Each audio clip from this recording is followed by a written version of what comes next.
ओम सभी को नमस्ते। मंत्रोच्चारण।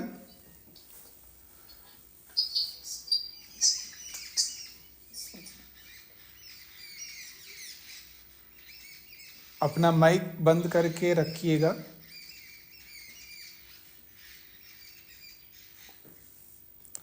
ओम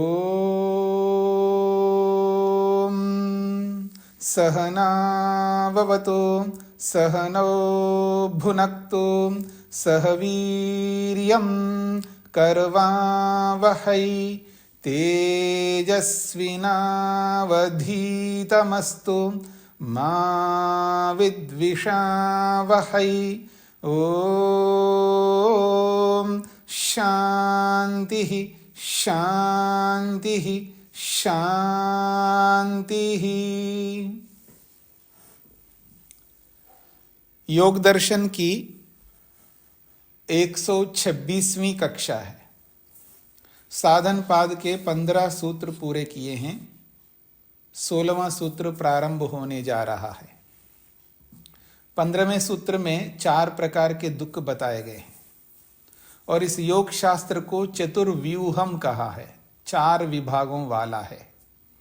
जैसा कि चिकित्सा शास्त्र 4 व्यूहों वाला है, 4 विभागों वाला है। रोग, रोग का कारण, आरोग्य और आरोग्य का कारण। ऐसा ही ये योग शास्त्र हेय, हेय हेतु, हान, हानोपाय। हेय कहते हैं दुख को, छोड़ने योग्य को, त्याग करने योग्य को, और हेय हेतु कहते हैं दुख का कारण, और हान कहते हैं मुक्ति, दुख से छूटना, और हानोपाय कहते हैं दुख से छूटने का कारण। तो हेय, हेय हेतु, हान, हानोपाय, ये 4 विभाग हैं इस योग शास्त्र के। तो जो हेय है वो है दुख। तो दुख को कैसे हम दूर कर सकते हैं, दुख को कैसे दूर करना चाहिए, कौन सा दुख है जो दूर करने योग्य है और कौन सा दुख है जो दूर नहीं कर सकते, इस बात को लेकर के 16वां सूत्र प्रारंभ हो रहा है। उसकी भूमिका में स्पष्ट किया है, तदेतत् शास्त्रम चतुर्व्यूहम इति अभिधीयते। वह यह जो शास्त्र है, योग शास्त्र है, ये चतुर्व्यूहम, 4 विभागों वाला है, इति अभिधीयते, ऐसा कहा जाता है। और ये जो चतुर्व्यूहम है, 4 विभाग हैं इसके, वो है जो पीछे जो बताया था 15वें सूत्र में, हेय, हेय हेतु, हान, हानोपाय। तो ये 4 प्रकार के विभागों से युक्त जो योग शास्त्र है ये, इसमें पहला विभाग है हेय। और वो हेय क्या है उसको 16वें सूत्र में सब स्पष्ट किया जा रहा, हेयम दुखम। तो ये हेय क्या है, ये दुख है। और हेय का मतलब होता है, शाब्दिक अर्थ है हेय का छोड़ने योग्य, त्याग करने योग्य, छुटकारा पाने योग्य, हटाने योग्य, दूर करने योग्य, न पसंद करने योग्य, इसका नाम है हेय। और वो क्या है, दुखम, दुख है।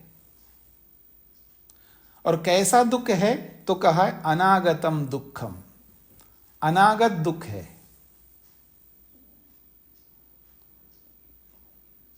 दुख 3 प्रकार का होता है। एक दुख होता है अनागत, और एक दुख होता है आगत, और एक दुख होता है वर्तमान। तो यहां किस दुख को दूर करने के लिए कहा जा रहा है, अनागतम दुखम हेयम, जो अभी आया नहीं है पर आने वाला है, अवश्यम भावी, आएगा ही। आप में से कोई ये नहीं कह सकते कि आपके, मेरे, हम सबके जीवन में दुख नहीं आएगा, ये नहीं कह सकते आप। क्यों कह सकते हैं कि आप में से कोई, हाँ जी मेरे जीवन में कोई दुख आएगा नहीं, कह सकते क्या?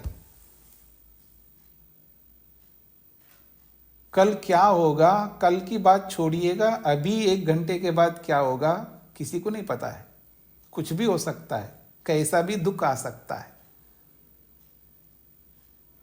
तो कहा जा रहा है अनागतम दुक्खम, जो अभी आया नहीं है, आने वाला है, ये सुनिश्चित है। हमारे जीवन में दुख आने वाला है, आएगा। उस आने वाले दुख को हेयम, दूर करना है। ये योग शास्त्र का सिद्धांत है, ये योग का सिद्धांत है।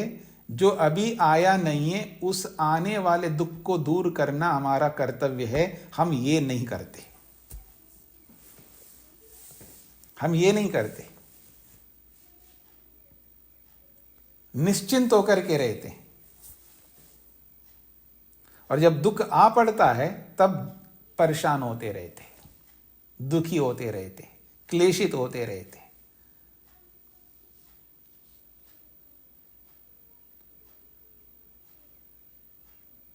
समझ में नहीं आया होगा ना? जब खाना सामने आता है ना, तब निश्चित होकर के खा रहे होते हैं। यह उदाहरण अच्छा समझ में आएगा आपको। जब विभिन्न प्रकार के व्यंजन, विभिन्न प्रकार के व्यंजन जब सामने आते हैं, जब उनको देखते हैं, जब उनमें खाने के लिए प्रवृत्ति करते हैं, तब हम निश्चित होकर के प्रवृत्त होते हैं वहां पर खाने में। वहां ये नहीं देखते हैं इस खाने में दुख आएगा, दुख आने वाला है, ये नहीं देखते। ये एक उदाहरण है। ये तो खाने की बात कर रहा हूं, ऐसा ही देखने की बात है, ऐसा ही सुनने की बात है, ऐसा ही सूंघने की बात है, ऐसा ही स्पर्श करने की बात है। रूप, रस, गंध, स्पर्श और शब्द, जब इन पांचों विषयों में जब हम लग जाते हैं, तो हम निश्चिंत होकर के लग जाते हैं उनमें। ये नहीं देखते हैं कि इनके पीछे दुख आने वाला है। अगर ये पता लग जाए ना, तो हम क्या करेंगे? रोकेंगे, दुख को आने नहीं देंगे। तो आने वाले दुख को रोकना योग का सिद्धांत है, और हम सब मनुष्यों का सिद्धांत होना चाहिए।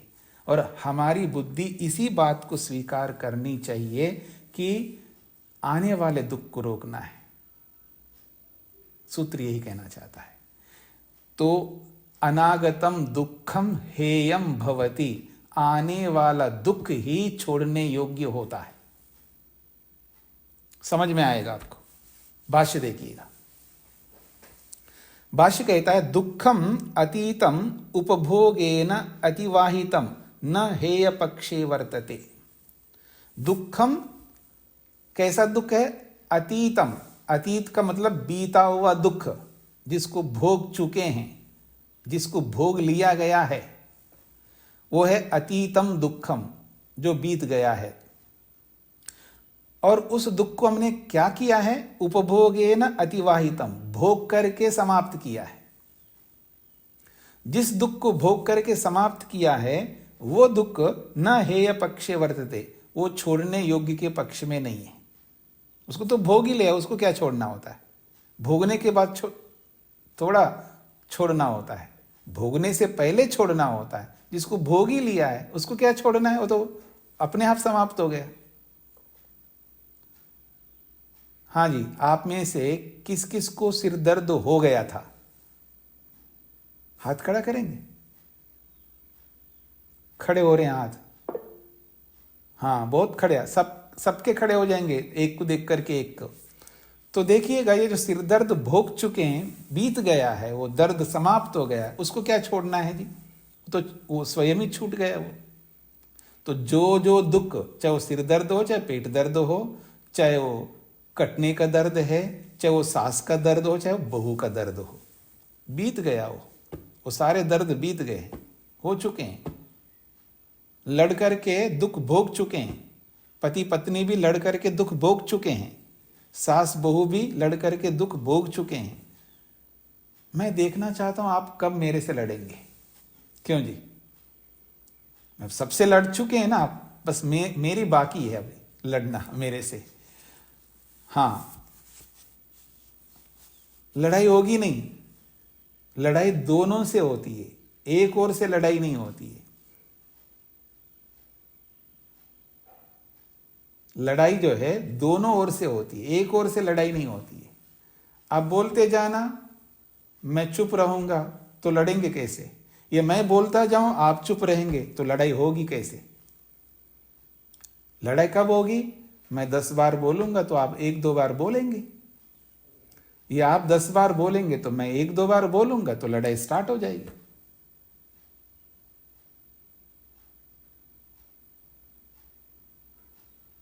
तो आप एक दूसरे को दुख बहुत दे चुके हैं, हो गया, दुख भोग चुके हैं। जो दुख भोग चुके हैं, जो स्वयं नष्ट हो गया, उसको क्या हटाएंगे आप?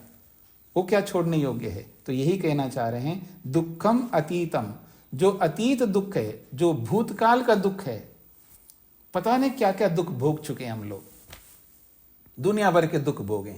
और याद रखना, दुनिया में कोई ऐसा आदमी नहीं है जिसने दुख को भोगा नहीं हो। कोई ऐसा दूध का धुला हुआ नहीं है जिसने अपने जीवन में दुख भोगा ना हो। महर्षि स्वामी दयानंद ने भी दुख भोगा है,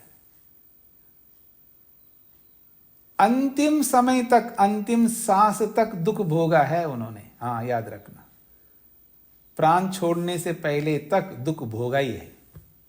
कौन ऐसा है जो दुख को नहीं भोगा होगा? ये अलग बात है, किसी ने कम भोगा होगा, किसी ने ज्यादा भोगा होगा, लेकिन भोगा जरूर है। तो जो दुख हमने भोग लिया है वो अतीत में चला गया, भूतकाल में चला गया, और उस भूतकाल के दुख को हमने भोग करके समाप्त किया है। और जो भोग करके समाप्त किया है, वो समाप्त हुआ हुआ दुख हेय पक्ष में नहीं आ सकता, छोड़ने योग्य के पक्ष में नहीं आ सकता।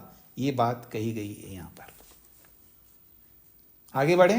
वर्तमानम च स्वक्षणे भोगारूढ़म इति।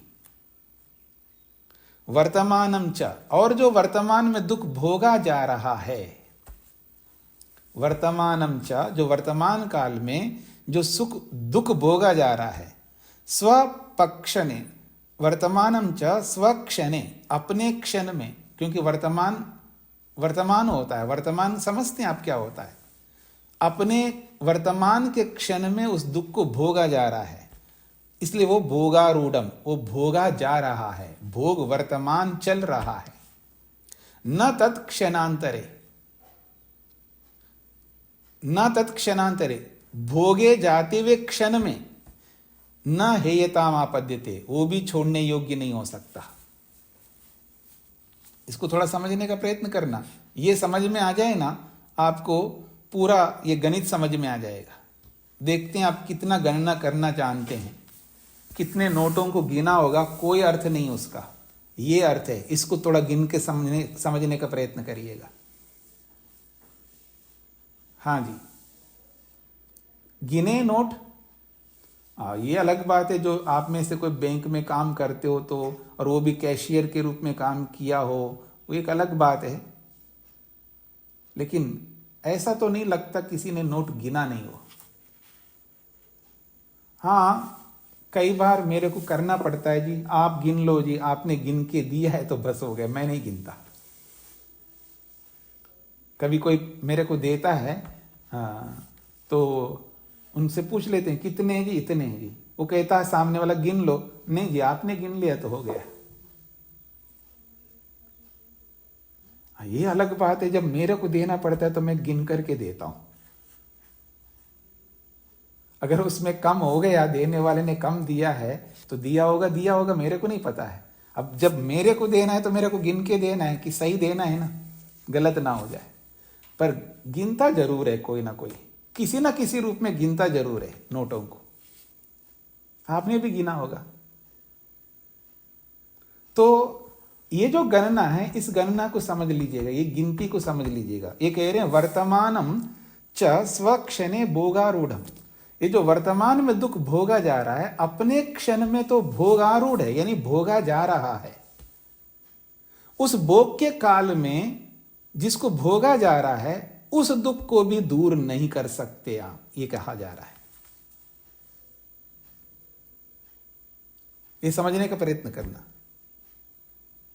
जो भोग भोगा जा रहा है, यानी जो दुख भोगा जा रहा है, और वो भोगा जा रहा है कब? वर्तमान काल में। वर्तमान क्षण में वो भोग से आरूढ़ है, यानी भोगा जा रहा है।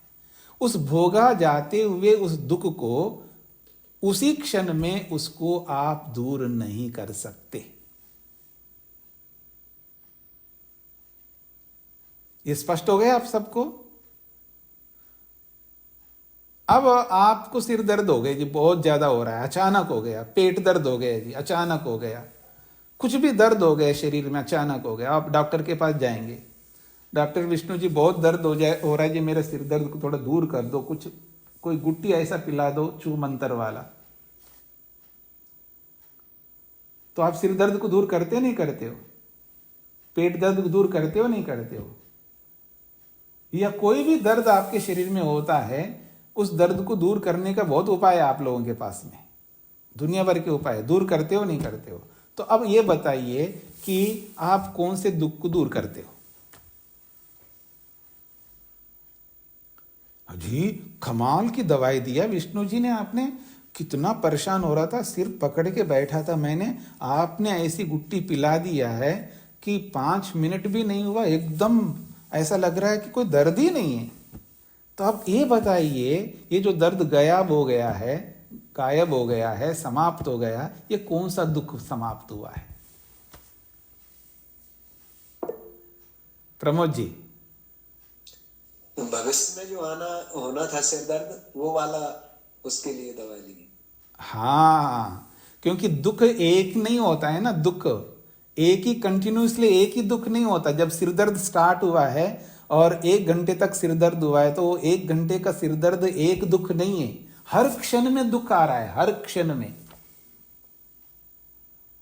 समझने का प्रयत्न करना, दुख एक नहीं है, दुख एक नहीं होता है, सुख भी एक नहीं होता है।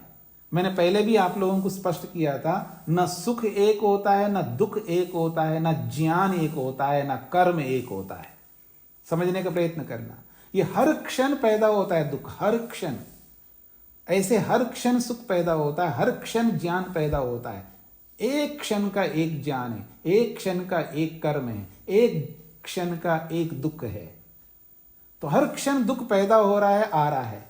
तो जो सिरदर्द जो निरंतर आपको हो रहा है, हर क्षण दुख वैसा वैसा ही दुख पैदा होता आ रहा है और अनुभव करते जा रहे हो। जो अनुभव किया वो समाप्त हो रहा है, फिर नया आ रहा है। जिस क्षण में जिस दुख को अनुभव किया है, अगले क्षण में वो दुख समाप्त हुआ है और पीछे से नया आ गया है। नया दूसरे क्षण में वो दुख अनुभव किया है, समाप्त हो गया, फिर तीसरे क्षण में फिर नया है, ऐसा आता जा रहा है।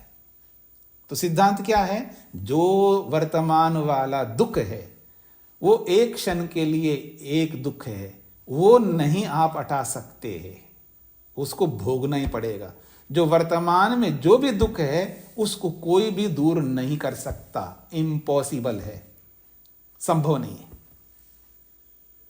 फिर कौन सा दुख को दूर करते हो? जो भी दवाई आप लेते हैं, तो वो जो वर्तमान में जो भोग लिया है वो तो समाप्त हो गया। अब आने वाला दुख है, भविष्य में हर क्षण आता है ना दुख, तो आगे आने वाले दुखों को रोकते हो, ब्रेक लगाते हो। हाँ सिर अच्छा हो गया, हल्का हो रहा है जी, हाँ अब दर्द नहीं है। समझ में आ रहा है? समझ में आ रहा है सबको? जिनको भी समझ में नहीं आ रहा हो तो पूछना। हाँ जी, एक लड्डू है, एक लड्डू है, समझ में आ रहा है? लड्डू वो एक लगता है क्योंकि इकाई के रूप में वो एक दिखता है, लेकिन उसमें लड्डू के कितने अवयव हैं? अनेकों अवयव है। तो एक है क्या लड्डू? अनेकों अवयव है। लड्डू खाना प्रारंभ किया है तो थोड़ा थोड़ा ही तो खाते हो ना, एक ही क्षण में पूरे लड्डू को लेते हो क्या? आप खाते हो क्या? अब ये अलग बात है, डायनासोर हो तो एक ही लड्डू उसके मुंह में डालो तो एक ही क्षण में अंदर चला जाए, क्यों जी, वो एक अलग बात है। लेकिन उसको आप खाते हो तो उसको, मान लीजिए रोटी का एक बाइट, एक क्या कहते हैं आप उसको, रोटी का एक एक ग्रास कहते हैं आप, ठीक हो, देखो एक ग्रास जब मुंह में रखते हो तो वो समाप्त थोड़ा होता है, वो थोड़ा थोड़ा थोड़ा उसको चबाते चबाते चबाते उसके कितने टुकड़े होते हैं। कोई भी भौतिक वस्तु एक नहीं है, वो जब हम उसको अपनाते हैं वो अनेक होता है। तो ऐसा ही समझ लीजिएगा, दुख एक नहीं होता है, सुख एक नहीं होता है, ज्ञान एक नहीं होता है, कर्म एक नहीं होता है, वो अनेक पार्ट्स में होता है। और वो लगातार अनेक पार्ट, अनेक एक एक अवयव अनेक लगातार आते रहते हैं, तो अनेक मिल करके वो एक जैसा दिखता है। हमको भ्रम होता है, वो एक दुख भोगा जी मैंने, एक बहुत बड़ा सिरदर्द था, एक बड़ा दुख, एक नहीं अनेक सिरदर्दों का दुख भोगा आपने, अनेक पेट दर्दों का दुख भोगा है आपने। वो एक नहीं होता, अनेक होता, पर एक जैसा दिखता है हमको। तो कह रहे हैं जो वर्तमान में जो दुख भोगा जा रहा है, तो वर्तमानम च स्वक्षणे, अपने अनुभूति के क्षण में, भोगारूढ़म, वो भोग से आरूढ़ है यानी भोगा जा रहा है, न तत्क्षणांतरे, उसी क्षण में हेयताम न आपद्यते, वो छोड़ने योग्य नहीं बन सकता। जिस क्षण में जिस दुख को भोगा जा रहा है, उसी क्षण में उस भोगे जाने वाले दुख को दूर नहीं किया जा सकता, ये इसका अभिप्राय है। फिर कह रहे हैं तस्माद, इसीलिए हम कहना चाहते हैं तस्माद यदेव अनागतम दुक्खम, जो भी भविष्य में आने वाला दुख है, तस्माद इसीलिए यदेव अनागतम दुक्खम, जो आगे भविष्य में आने वाला दुख है, तदेव वही दुख अक्षिपात्र कल्पम योगिनम क्लिश्नाति न इतरम प्रतिपत्तारम, वो जो आगे आने वाला दुख है वही दुख अक्षिपात्र कल्पम, जो आंख के समान विद्यमान जो योगी है उसी को दुख देता है। भविष्य में आने वाला दुख ही बहुत क्लेशित करता है योगी को। न इतरम प्रतिपत्तारम, बाकी अनुभव करने वाले, बाकी जो रूप रस गंध आदि के चक्कर में उसके पीछे दौड़ने वाले लोग हैं, उनको ये भविष्य में आने वाला दुख कभी क्लेशित नहीं करता, कभी दुखी नहीं करता उनको। अगर करता है तो योगी को करता है, भविष्य में आने वाले दुख से बहुत डरता है वो। वर्तमान में जो दुख आ पड़ा है उससे डरता नहीं है वो, क्योंकि उसको लगता है इसको तो भोगना है, अब आ ही गया है इसको तो भोगूंगा, हंस हंस करके भोगता है वो। लेकिन वो डरता किससे? भविष्य में आने वाले दुख से डरता है। इसीलिए उस भविष्य में आने वाले दुख से बचने की चेष्टा करता है योगी। और याद रखना, दुख से भागना बुद्धिमत्ता है। सर्वाधिक बुद्धिमत्ता उसी में है जो जितना दुख से दूर भागता है उसमें। देखो ये आदमी डरपोक है, ये आदमी भगोड़ा है, भगोड़ा, ये दुख से बच रहा है। भगोड़ा नहीं है, ये बुद्धिमत्ता है। दुख से बचना ही होता है। आ बैल मुझे मार, ऐसा कोई नहीं कहना चाहिए, किसी को नहीं कहना चाहिए। दुख को तो दूर से, कोसों से दूर भगाना चाहिए, उसको आने से पहले समाप्त करना चाहिए। और जो आ गया है उसको शांति से भोगना चाहिए, ननु नच कुछ नहीं करना। अब आ गए तो भोग रहा हूं, बस ठीक है, अब क्या करूंगा, अब तो दूर नहीं कर सकता, आने से पहले करता अगर करना होता। अब आने के बाद क्यों परेशान हो रहे हो, क्यों टेंशन में आ रहे हो, क्यों स्ट्रेस में आ रहे हो, क्यों परेशान हो रहे हो, क्यों चिल्ला रहे हो, क्यों आय हाय कर रहे हो, क्यों सुना रहे हो दूसरों को, क्यों रोना रो रहे हो। अब आ गए तो भोगो उसको, और जो आने वाला है उसके लिए प्रबंध करो। यही काम योगी करता है। तो इसलिए कह रहे हैं तस्माद यदेव अनागतम दुक्खम, जो अनागत दुख है, जो भविष्य में आने वाला दुख है, तदेव वही दुख योगिनम क्लिश्नाति, योगी को दुख देता है।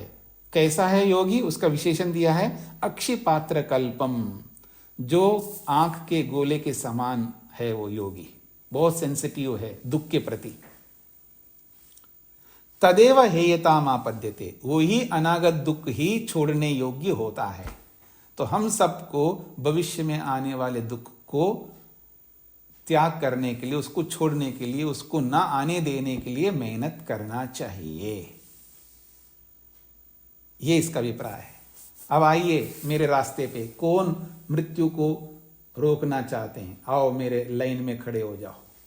कौन मृत्यु को रोकना चाहते हैं आप में से? कौन मृत्यु को जीतना चाहते हैं आप में से? कौन इन 4 प्रकार के दुखों को रोकना चाहते हैं आप में? केवल हाथ खड़ा करने से काम नहीं चलेगा। ये तो वही वाली बात है, कौन भगवान का दर्शन करना चाहते हैं तो हाथ खड़ा करो, तो सभी हाथ खड़ा करेंगे। पर भगवान के दर्शन के लिए जो करना है वो कौन करेगा? तो फिर किसी का हाथ नहीं खड़ा होगा। ठीक है ना जी? तो ये जो दुख है, इन दुखों को हमें दूर करना है। कौन से दुख हैं? अनागतम, जो अभी आया ही नहीं।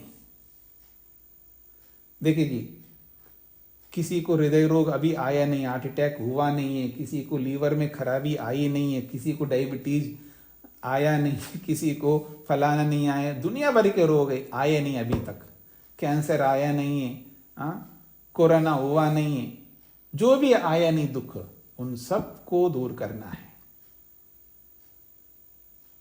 उन सबको दूर करना, उन सबको आने नहीं देना है।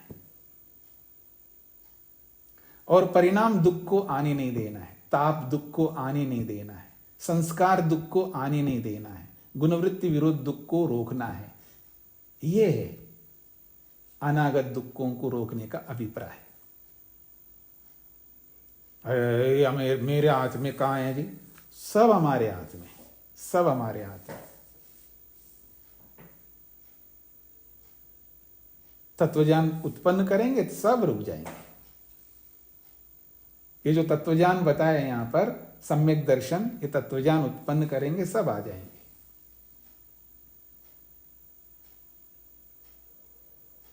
मैं उदाहरण देता हूं ना, दोनों उंगलियों के बीच में सिगरेट पकड़ रखा है, ये छूट नहीं रहा है जी, बिल्कुल छूटेगा जी? नहीं जी, मेरे से छूट नहीं रहा है। आप एक काम करो, उंगलियों को दोनों को थोड़ा स्पेस बढ़ा दो तो छूट जाएगा। नहीं जी, स्पेस बन नहीं रहा है, मैं आ जाऊं स्पेस बनाने के लिए, मैं आ जाऊं, दोनों उंगलियों को अलग कर दूं तो अपने आप छूट जाएगा। ऐसा ही मैं आ जाऊंगा आपके पास में। जी क्या करूं जी, घर छूट नहीं रहा है, तो आप मेरे को कॉल कर देना, बुलावा ले आना, तो मैं यमदूत की तरह आ जाऊंगा, आपको लेकर के आ जाऊंगा आश्रम में, आसानी से छूट जाएगा। घर नहीं छूट रहा है तो कोई बात नहीं है, हेल्प ले लो ना, मेरा हेल्प ले लो, उसमें कोई बात ही नहीं है। मैं महिमा जी का नहीं बोल रहा हूं, मैं उन लोगों के लिए बोल रहा हूं जो जिनके बाल सफेद हो रहे हैं, जो काले कर रखा है, ठीक है ना? जो जिनकी जिम्मेदारियां पूरी हो गई ना, उनके लिए कह रहा हूं मैं। रचना जी, बुलावा भेजो जल्दी। तो ये है, अनागत दुख को दूर करने के लिए हमें मेहनत करना है। ये जब तक हम नहीं करेंगे तो ठीक है, सुनते रहो जी, सुनने से क्या होगा, कुछ करना ही होगा ना। और रही बातें, समस्याएं तो किसके जीवन में नहीं हो सकती? किसके जीवन में रोग नहीं होते हैं? किसके जीवन में मुसीबतें नहीं होती हैं? किसके जीवन में आपत्तियां नहीं होती हैं? किसके जीवन में विपत्तियां नहीं होती हैं? किसके जीवन में धन का अभाव कभी नहीं होता है? सब परिस्थितियां सबके सामने आती हैं और उन्हीं से फाइट करना है, उन्हीं से लड़ना है और फिर निकल के बाहर आना है।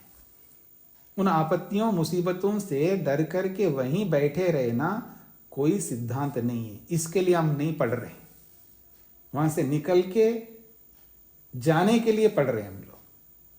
यही अनागत दुख को दूर करने का रास्ता है जो ऋषियों ने हमारे सामने रखा है। इस बात को आप समझने का प्रयत्न करिएगा। तो ये आपके सामने स्पष्ट हो गया है कि ये जो 4 प्रकार का शास्त्र, 4 मार्गों वाला शास्त्र, 4 पांवों वाला शास्त्र, 4 उपायों वाला शास्त्र जो है योग शास्त्र है ही क्या है? और हे का हेतु कारण क्या है, हान क्या है और हान का उपाय क्या है। तो सबसे पहले इन्होंने हे को बताया है, त्याग करने योग्य, छोड़ने योग्य को बताया है, हेयम दुखम अनागतम। एक बात और मैं यहां आपको कहना चाहूंगा, जब व्यक्ति उसको छोड़ता नहीं है, त्याग नहीं करता, हेय को पकड़ के रखता है, तो क्या होगा पता है? फिर उसको छीना जाता है। छीना झपटी समझते हो ना? जब व्यक्ति किसी को छोड़ नहीं रहा है, जिसको छोड़ना चाहिए, छोड़ने की स्थिति आने के बाद भी नहीं छोड़ता है, तो मैं भगवान से प्रार्थना करता हूं उन बच्चों को, अपने माँ बापों को घर से बाहर निकालो। समझ में आ रहा है जी? जिनके कर्तव्य हो गए हैं पूरे और फिर वो घर में बैठे रहते हैं, तो उनके बच्चे जो होते हैं उनको भगवान सद्बुद्धि दे, ताकि उनको आराम से प्रेम से घर से बाहर निकाल करके आश्रमों में पहुंचा के आए। कौन से आश्रम में? वृद्धाश्रमों में नहीं। हाँ, गलत काम नहीं करना है, वृद्धाश्रमों में नहीं, वानप्रस्थ आश्रम में, जहां विद्या पढ़ी जाती है, जहां मेहनत किया जाता है, जहां पुरुषार्थ किया जाता है, जहां क्रिएटिविटी है, जहां कुछ कर्म करने होते हैं। कुर्वन्ने वेह कर्माणि जिजी विशेषतम समाह, जो वेद कहता है, ऐसे जगह पर उनको पहुंचाना चाहिए। उनका भी भला, इनका भी भला, दोनों का भला होगा। और जो जिनका अवसर आने पर भी नहीं छोड़ते हैं, तो उसके लिए ऋषि कहते हैं फिर उसको छीना जाता है। फिर उनके साथ ये व्यवहार होता है, उनसे छीन लिया जाता है। हस्ताक्षर करो, हस्ताक्षर करवाने लगते हैं जबरदस्ती, मेरे नाम पे करो, नहीं कर रहे हो आप मेरे नाम पे, तो फिर बंदूक दिखाया जाता है। ठीक है जी। फिर या विष दिया जाता है, पता नहीं क्या क्या करते लोग, उनसे छीनने का गलत तरीके अपनाते हैं, वो उचित नहीं है। आपके साथ ऐसा होगा मैं ये नहीं कहना चाह रहा हूं, लेकिन शास्त्र हम पढ़ रहे हैं, तो क्यों हम समय पर त्याग नहीं करते हैं? जब व्यक्ति समय पर त्याग नहीं करता है तो उसे छीन लिया जाता है। और ये छीनना जो है ना, अलग अलग पद्धति से होता है। आप क्या समझते होंगे छीनना, वो आपकी परिभाषा होगी। मेरी परिभाषा को थोड़ा सा मैं बता दूं। जब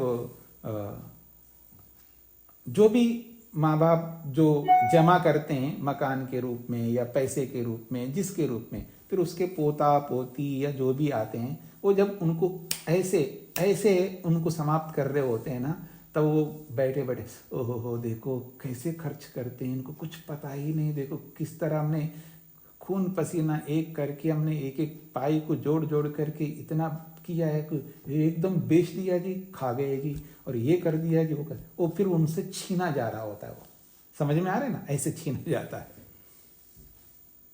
जब वो खर्च करते हैं ना, ऐसा खर्च कर देते हैं, पानी की तरह बहाते हैं उनको, तब ये वृद्ध लोग जो है उनको देखते रहते हैं, तब दुखी हो रहे होते, देखो कैसे कर रहे हैं, देखो बोल नहीं सकते, रोक नहीं सकते, अधिकारी नहीं है। यही छीनने का एक प्रकार है, ये भी छीनने का एक प्रकार है। ऐसे छीन लिया जाता है।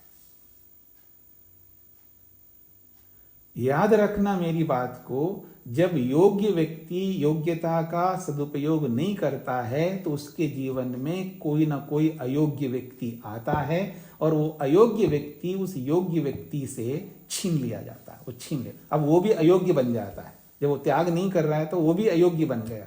तो अयोग्य व्यक्ति से अयोग्य व्यक्ति छीन लेता है।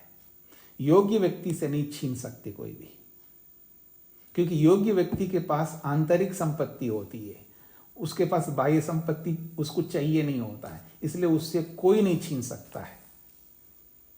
और बाह्य संपत्ति को जो त्याग करना चाहिए, जब त्याग करने का अवसर आता है तब वो त्याग नहीं करता है, तो उसके जीवन में कोई ना कोई अयोग्य व्यक्ति आएगा और उनसे छीनेगा, तब उसको ज्यादा दुख होगा।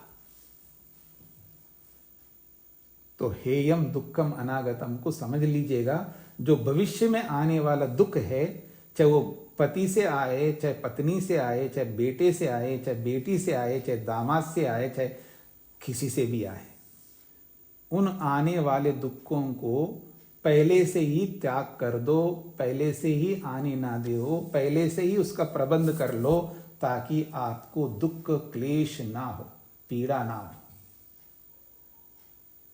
अब स्ट्रेस में, टेंशन में ना आए और ज्यादा दुख पैदा ना करें। ये कहना चाहता है आज का ये सूत्र, हेयम दुखम अनागतम। विभिन्न प्रक्रियाओं से, विभिन्न रीतियों से ये दुख हमारे जीवन में किसी न किसी रूप में आता ही रहता है, और जो आने वाला है उसको हमको भाप करके, पहले से समझ करके हमें चलना पड़ता है। इसलिए मैं एक बात कहा करता हूं, इन फ्यूचर में, भविष्य में आने वाले दुखों से, मुसीबतों से, समस्याओं से जो बचने की चेष्टा करता है, वो दुनिया में वास्तव में जीने का हकदार होता है। भविष्य में क्या क्या हो सकता है वो पहले से देख लेता है। वो योग शास्त्र उसको ये दिखा देता है कि इन फ्यूचर में, भविष्य में क्या क्या हो सकता है मेरे साथ में, उसको सब पता लगता है। इसलिए उसको कोई आश्चर्य नहीं होता है जब उसके सामने वो घटित होता है, तो उसको पहले से पता रहता है कि ये तो होना ही था। आई नो, मेरे को पता था, जो भी है सब पता है मेरे को, ऐसा उसको लगता है कि मेरे को सब पता है, क्योंकि वो देख लेता है, भविष्य में आने वाले दुखों को पहले से देख लेता है। और ऐसा जो नहीं देखता है उसके लिए अत्यंत हानिकारक होता है, वो भयंकर दुखी रहता है, भयंकर क्लेशित रहेगा, भयंकर पीड़ित रहेगा। इसलिए भविष्य में आने वाले दुखों को पहले से देखना होता है। और ये भी याद रखना, वो पति भी दे सकता है, पत्नी भी दे सकती है, बच्चे भी दे सकते हैं, कोई भी हमारे निकट के निकट का भी और दूर से दूर का व्यक्ति भी हमें दे सकता है। हम कल्पना भी ना कर सकते हैं, ऐसे भी दुख दे सकता है। लेकिन योगाभ्यासी सबकी कल्पना कर लेता, वो अकल्पनीय उसके लिए कुछ नहीं रहता, अकल्पनीय कुछ नहीं रहता है। फिर तो डर करके रहेंगे, बिल्कुल डर नहीं होगा, यही तो हमें समझना है। डर उसको होता है क्योंकि जिसको त्याग करना नहीं होता, उसको त्याग करना है। जो भी आएगा उसको पहले से त्याग करना है। मेरे को ये दुख दे सकते हैं, जो मेरे सामने ये है, जो मेरे निकट का ये दुख दे सकता है कभी भी। जब पहले से पता लगता है तो उसका प्रबंध कर लेता है। जब वो देने लगता है दुख तो उसको समस्या नहीं होती। तो मेरे को पहले से पता था ये दुख देगा, जब ये दुख देगा तो मैं दूर भाग जाऊंगा, अगर नहीं भाग सकता है तो भोग लूंगा, लेकिन क्लेशित नहीं रहूंगा। कई बार ऐसा भी होता है कि हम दूर भाग नहीं सकते, दूर जा नहीं सकते, कुछ ऐसी भी परिस्थितियां आती है और हमको पता है ये दुख देगा, फ्यूचर में कभी भी देगा ये। जब मेरे को पता है पहले से ये दे सकता है, ऐसा ऐसा दुख दे सकता है, तो मेरे को पता है, और वो ना दे उसका प्रबंध करूंगा मैं। और कितना ही प्रबंध कर लूं फिर भी किसी न किसी एंगल से वो देगा। और जब देने लगता है और जब वो दे रहा होता है तब मेरे को अचंभा नहीं लगेगा, आश्चर्य नहीं होगा, मेरे को पहले से पता था, इसलिए मैं दुखी नहीं रहूंगा। ठीक है, भोग लूंगा, और क्या हो सकता, बच नहीं सकता। जब बच नहीं सकता तो क्या करूंगा, स्वीकार कर लूंगा। मैंने एक उदाहरण दिया था आपको कि अचानक जो है ऐसे कहीं जा रहा हूं, आ रहा हूं और 100 लोग घेर लिया मेरे को मारने के लिए, और उनसे बच नहीं सकता मैं। और पहले से पता लगा कि 100 लोग मेरे को घेरने के लिए आ रहे होते, तो क्या करूंगा, भाग जाऊंगा ना, रन छोड़ बन करके भाग जाऊंगा। लेकिन पता ही नहीं चला और अचानक आकर के घेर लिया है, अब क्या करूंगा। ठीक है जी, मार लो जी, क्या करना, ठीक है, यही तो होगा, कल पढ़ाऊंगा नहीं, मार लो, अगले जन्म में पढ़ा लूंगा, मार लो, भोग लूंगा। अब बच नहीं सकता तो क्या करूंगा, बैठ करके दुखी होऊंगा, मत मारो मत मारो, ऐसा बोलूंगा, नहीं मारो भाई, तू मेरे को कुछ नहीं कर सकते। एक बार डरा दूंगा, जरूर डरा तो दूंगा, तुम कुछ नहीं कर सकते मेरा, मैं एक आत्मा हूं, मेरे शरीर के लिए कुछ कर सकते हो कर लेना, पर मुझ आत्मा का कुछ नहीं कर सकते। बिल्कुल नहीं डरूंगा, वहां पर भोग लूंगा, जो दुख देंगे उसको भोग लूंगा, लेकिन डरूंगा नहीं। ना डरना अलग चीज है और दुख को भोगना अलग चीज है। समझने का प्रयत्न करना। तो इन फ्यूचर में, भविष्य में जो जो हो सकता है उन सबको पहले से ही मैं देख लूता हूं। ये योग सिखाता है और हमें देखना है। हम क्यों डरें कि पता नहीं ऐसा देखूंगा तो मैं परेशान हो जाऊंगा। वो कमजोर आदमी है, कमजोर नहीं होना चाहिए। अदीनाह श्याम शरदाशतम पढ़ते हम लोग। दीनहीनता से रहित हमको रहना है, सशक्त सबल सामर्थ्यवान होकर के जीना है। जब तक जिएंगे डरपुक बन करके नहीं जीना है। क्या होगा हमारा आत्मा का? कुछ नहीं होने का है। जो भी होगा शरीर का होगा, होगा आज नहीं तो कल, कभी ना कभी होगा। तो बाद में होना तो आज हो रहा है तो कोई बात नहीं, स्वीकार कर लूंगा, क्योंकि बच नहीं सकता वहां पर। डरूंगा नहीं, लेकिन उस दुख को भोग लूंगा। दुख तो भोगना ही पड़ता है, लेकिन डरूंगा नहीं, क्लेशित नहीं होऊंगा, परेशान नहीं होऊंगा, स्ट्रेस में टेंशन में नहीं आऊंगा, हंस हंस करके भोग लूंगा उस दुख को। ये सिखाता है योग, और ये सबको सीखना है। तो इसलिए अनागत जो भी दुख है, भविष्य में जो भी आ सकता है, किसी से भी आ सकता है, हमें यह कल्पना करनी होगी जो निकट का निकट व्यक्ति भी दुख दे सकता है। वो कोई भी हो सकता है, कोई भी हो सकता है। प्रिपेयर होकर के रहना होता है। यही है हेयम दुक्खम अनागतम का अभिप्राय। अब पूछिएगा आपको क्या पूछना है। माता शकुंतला जी को क्या कहना है? स्वामी जी, पहले तो क्षमा प्रार्थी हूँ, मेरा उस दिन खुला रह गया था जी। अब मैं जी अब प्रश्न पूछती हूँ कि ये जो इस पैरे की तीसरी लाइन है जी, तस्मात् जगदेवाना अनागतम दुखम तदेव क्षिपात्र कल्पम योगिनम कृष्णाति नेत्रम प्रतिपत्तारम, इसका अर्थ है जी आगे तक देवयताम आपद्यते। तस्मात् का मतलब है इसीलिए। तस्मात् ये देव अनागतम दुक्खम, ये देव मतलब जो अनागत दुख है, जो भविष्य में आने वाला दुख है, तदेव वही दुख, अक्षिपात्र कल्पम आंख के समान योगी को, योगी का विशेषण है वो योगी आंख के समान होता है। जैसे आंख सेंसिटिव होता है, आंख के अंदर कोई भी तिनका हो या कोई बाल का छोटा सा अंश हो या रुई का एक अंश हो, अगर आंख में गिर जाए तो कितना परेशान होता है आंख, वैसा ही योगी होता है। किससे परेशान होता है? आने वाले दुख से। जो आया है उससे नहीं, जो आ चुका है उससे नहीं, जो आने वाला दुख है उससे वो क्लेशित होता है। क्लिश्नाति, वही दुख देता है योगी को, जो आने वाला दुख। न इतरम प्रतिपत्तारम, इतरम बाकी लोगों को, प्रतिपत्तारम बाकी कैसे लोग हैं? रूप रस गंध स्पर्श शब्द इन भोगों को भोगने वाले दूसरे लोगों को वो दुख नहीं देता है। भविष्य में आने वाला दुख केवल योगी को देता है। तदेव एताम आपद्यते, वही दुख त्याग करने योग्य होता है। वही कौन सा? जो भविष्य में आने वाला। ये इसका अभिप्राय है। धन्यवाद स्वामी जी। प्रतिपत्तारम सामान्य व्यक्ति ऐसा कह सकते हैं। प्रतिपत्तारम का मतलब है अनुभव करने वाला जी।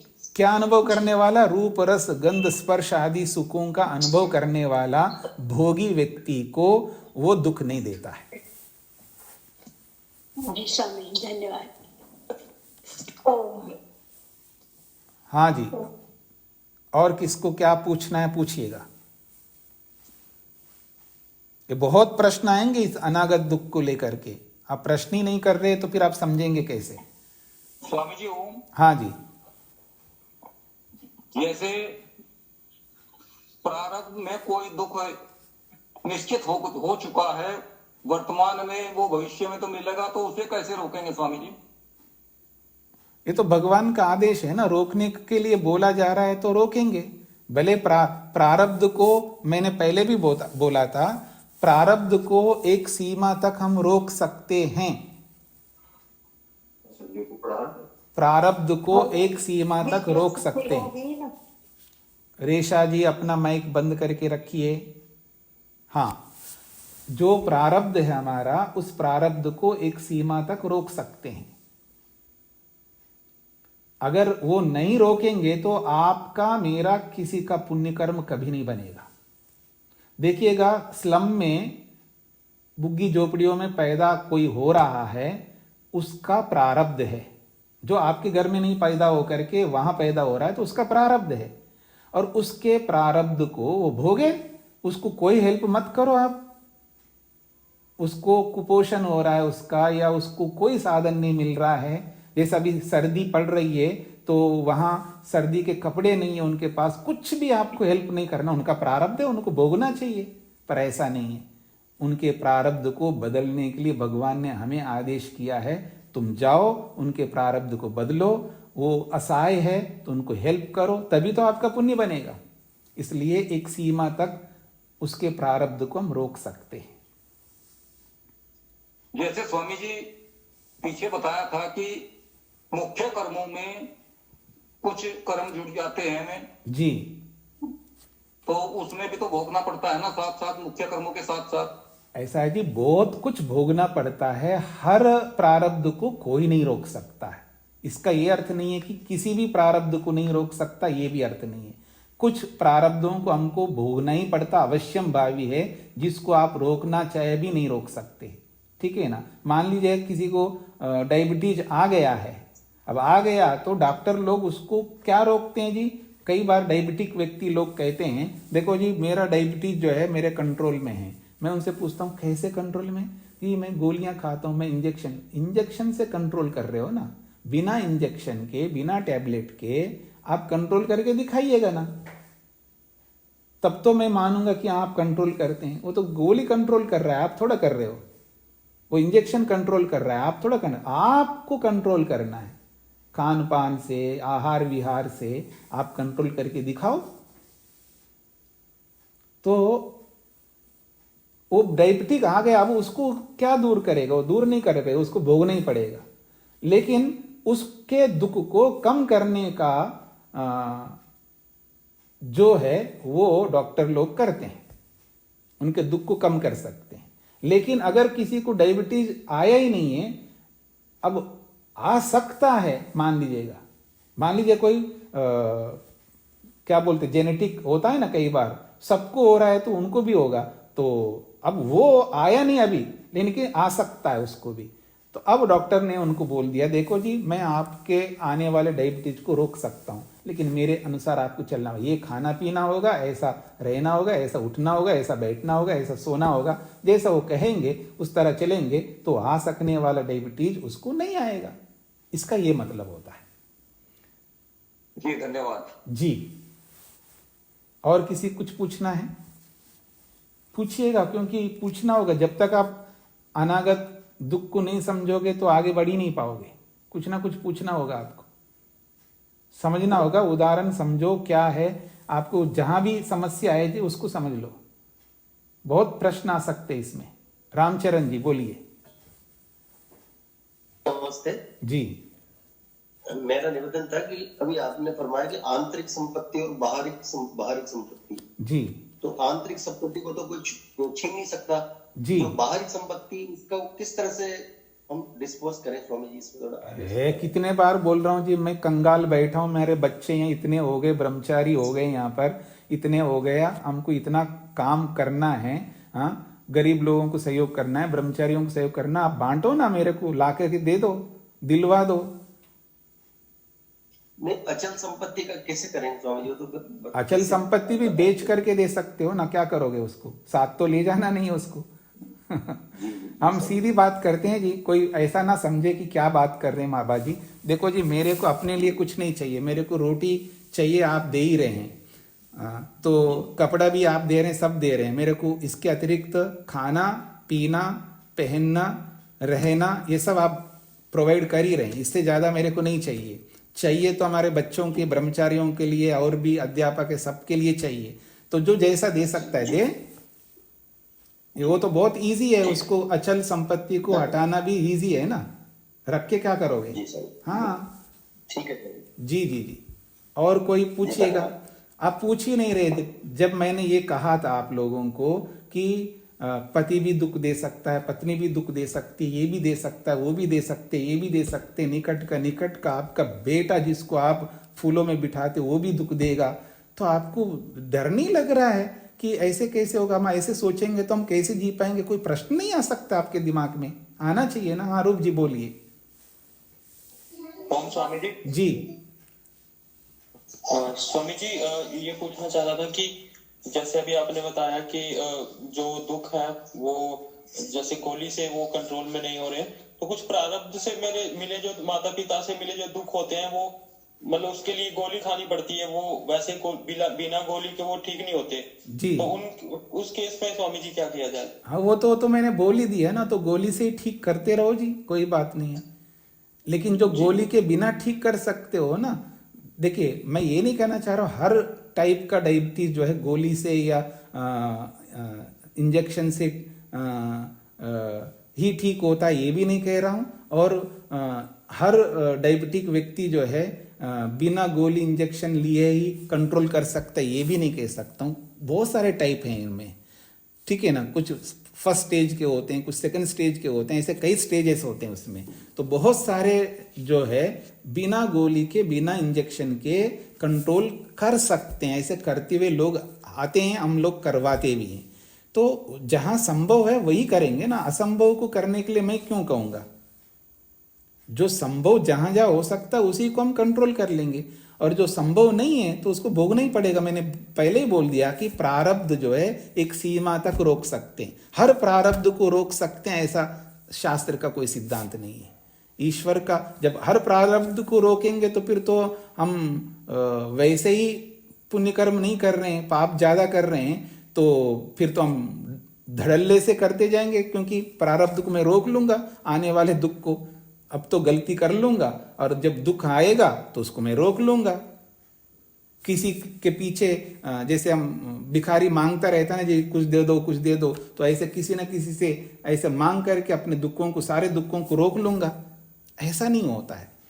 बहुत सारे दुखों को तो भोगना ही पड़ता है। इसका ये अर्थ नहीं कि हर प्रारब्ध को भोगना ही पड़ेगा।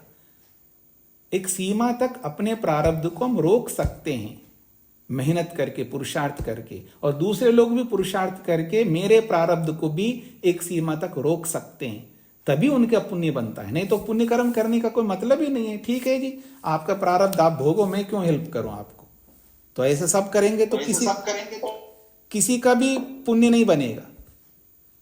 पुण्य तभी बनता है किसी का, क्योंकि वो दूसरे के प्रारब्ध को एक सीमा तक रोक रहा है, तभी उसका पुण्य बनेगा। और ये ईश्वर का आदेश है, ईश्वर ने व्यवस्था ही ऐसा की है। ये सुधार गृह है, ये संसार जो है सुधरने का एक घर है, ये समझ लीजिएगा। ठीक है, स्पष्ट हो गया रूप जी? जी स्वामी जी, स्पष्ट हो गया, धन्यवाद स्वामी जी। हाँ जी, सुरेश जी बताइए।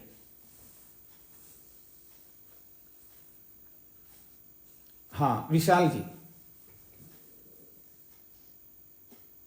नमस्ते स्वामी जी। अयोग्य व्यक्ति किस प्रकार से आके ये दुख देगा या हमारे सुख सुन देगा?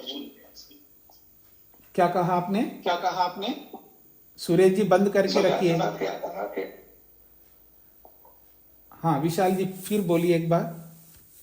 और ये अभी आपने बताया था कि अयोग्य व्यक्ति आके वो आपकी योग्यता या आपके सुख सुन देगा, वो बात समझ में नहीं है। वो बात समझ में नहीं आए। जैसे मान लीजिएगा हम तो हम का मतलब है, कोई मान लीजिए माता पिता है और वो इन सब बातों को समझ करके इसका फॉलो कर रहे हैं, लेकिन उनके बच्चे मानते नहीं है, फॉलो ही नहीं कर रहे हैं, इस विद्या का फॉलो नहीं कर रहे हैं, इस प्रकार से जीना नहीं चाहते हैं, वो आज के हिसाब से जीना चाहते हैं, वही अयोग्य है। आपके ही बच्चे होंगे, किसी का भी हो सकता है, तो वो अयोग्य है ना। वैदिक रीति से जो जीता नहीं है वो अयोग्य व्यक्ति है, और वो अयोग्य व्यक्ति जो है माता पिता की संपत्ति को लुटाएगा, मिसयूज करेगा। वो छीन रहे हैं आपकी संपत्ति को। और आपका मतलब कोई ये कहे जो तो हमारे बच्चे तो वो नहीं यूज करेंगे, मतलब अयोग्य व्यक्ति यूज करे आपकी संपत्ति का। किसी भी शास्त्र में ये नियम नहीं है कि अयोग्य व्यक्ति को संपत्ति दी जाए। हमेशा जो भी दी जाती है वो योग्य व्यक्ति को, अधिकारी व्यक्ति को दिया जाता है। यदि हम अपनी संतति को योग्य नहीं बनाए तो सारे अयोग्य हैं वो, और उन अयोग्यों को कुछ नहीं देना चाहिए। ये सिद्धांत है, ये मेरा नहीं, ये शास्त्र का सिद्धांत है। तो इसलिए या तो आप योग्य बना करके सब दे दीजिए, इसमें कोई आपत्ति नहीं है, और तब भी सब नहीं देना चाहिए, ये भी मेरी बात समझ लीजिएगा। सब देंगे तो आप कैसे जिएंगे? आपके हाथ में भी कुछ होना चाहिए, आपका जो भी बनता है आपके हाथ में होना चाहिए, और जिसको आप देना चाहें उसको दे दो, अपना भोगो। देना भी चाहिए, भोगना भी चाहिए, सब नियम है। तो इस दृष्टि से जब हम समय पर त्याग नहीं करते हैं, इसका अर्थ है हम अयोग्यता के श्रेणी में जा रहे हैं। जब हम स्वयं अयोग्यता की श्रेणी में जा रहे हैं तो हमारी संतति भी अयोग्य ही रहेगी। और एक्सेप्शन अलग है, विकल्प अलग है, कोई कोई अयोग्य के बेटा भी योग्य हो सकता है, वो अपने पुरुषार्थ से, वो एक विकल्प है। लेकिन जब हम अयोग्य बनते जा रहे हैं तो निश्चित बात है हमारी संतति भी अयोग्य प्राय बनेगी। फिर वो अयोग्य हमारी संतति हमारी संपत्ति को छीनेंगे। ये इसका अभिप्राय है। विशाल जी, समझ में आया? जी समझ में आया। स्वामी जी, केवल संतति के लगेगा कि समाज में और जगह? हाँ, वो तो समाज भी छीन सकता है ना, समाज भी छीनता है। पहले हमारी संतति अयोग्य संतति निकट की है, अंतरंग है, पहले वो छीनेगी। अगर वो नहीं छीन पाती है तो बाहर का भी छीनेगा। हाँ जी, सुरेश जी बताइए। स्वामी जी नमस्ते। जी जी स्वामी जी, शारीरिक दुख और मानसिक दुख, दो प्रकार के दुख होते हैं। शारीरिक दुखों को तो डॉक्टर के माध्यम से हम ठीक करा सकते हैं, दवाई गोली इंजेक्शन लेकर के, परंतु मानसिक दुखों को हम कैसे दूर कर सकते हैं? मानसिक दुखों को तो माइक बंद करिए। मानसिक दुखों को दूर करने का तत्व ज्ञान है, उससे समझ पैदा करने से मानसिक दुख दूर होता है, विवेक से दूर होता है, वैराग्य से दूर होता है। रामवीर जी। धन्यवाद। ओम स्वामी नमस्ते जी। जो अचल संपत्ति है उसके बारे में ऐसा किया जा सकता है कि वो अगर बेटा कहे भाई जो भी आपका खर्चा होगा मैं वहन करूंगा, आप चाहे तो वसीयत कर सकते हैं, अपने लाइफ टाइम में आप मालिक रहेंगे, आपके बाद वो संपत्ति हमें मिलेगी। अगर हम कुछ गड़बड़ करते हैं तो you are at liberty to sell, बेच सकते हो। तो इसमें क्या करेंगे? हाँ, जो देखिए, जो भी लीगली जो भी करना है वो सब कर सकते हैं, क्योंकि आप वकील होकर के बात कर रहे हैं। मैं अग्री हूँ, मैं कोई लीगल प्रोसीजर को मैं ब्रेक नहीं करना चाहता हूँ। तो जो लीगली जो करना है वो सब कर लें, उसमें कोई आपत्ति नहीं है। इलीगली कुछ नहीं करें। तो लीगल जो है आज की सरकार की दृष्टि से भी जो लीगल है वो करो, और वेद की दृष्टि से जो लीगल है वो भी करो। हमें दोनों करना होता है, आज की सरकार की दृष्टि से भी करना होता है और वेद की दृष्टि से भी करना होता है। क्योंकि हम बहुत सारे कर्म केवल आज की सरकार की दृष्टि से नहीं करते हैं, हम वेद की दृष्टि से भी करते हैं, परंपरा की दृष्टि से भी करते हैं, ऋषियों की दृष्टि से भी करते हैं। कई दृष्टियों से हम कर्म करते हैं, एक ही दृष्टि से नहीं करते हैं। तो जिस दृष्टि से सत्य ठहरता है उस दृष्टि से सब करना चाहिए, इसमें कोई आपत्ति नहीं। और मेरा ये कोई अभिप्राय नहीं कि अपने बच्चों को देना ही नहीं है। योग्य है तो जरूर देना चाहिए, और अयोग्य है तो बिल्कुल नहीं देना चाहिए। ये वेद का सिद्धांत है। योग्य है तो सब दे दो, 10% परोपकार में लगा लो, बाकी सब नहीं। आपका जितना बनता अपना रख लो, बाकी योग्य बच्चों को जितना उनका बनता उतना दे दो, और परोपकार के लिए जितना बनता उतना दे दो। आपके पास जितना बनता है लीगली उतना अपने पास रखो, सब नहीं देना चाहिए। और जो अयोग्य है तो उनको कुछ नहीं देना चाहिए। जी हाँ जी, तो इसको यहीं पर विराम देता हूं जी। ओम शांति शांति शांति ही।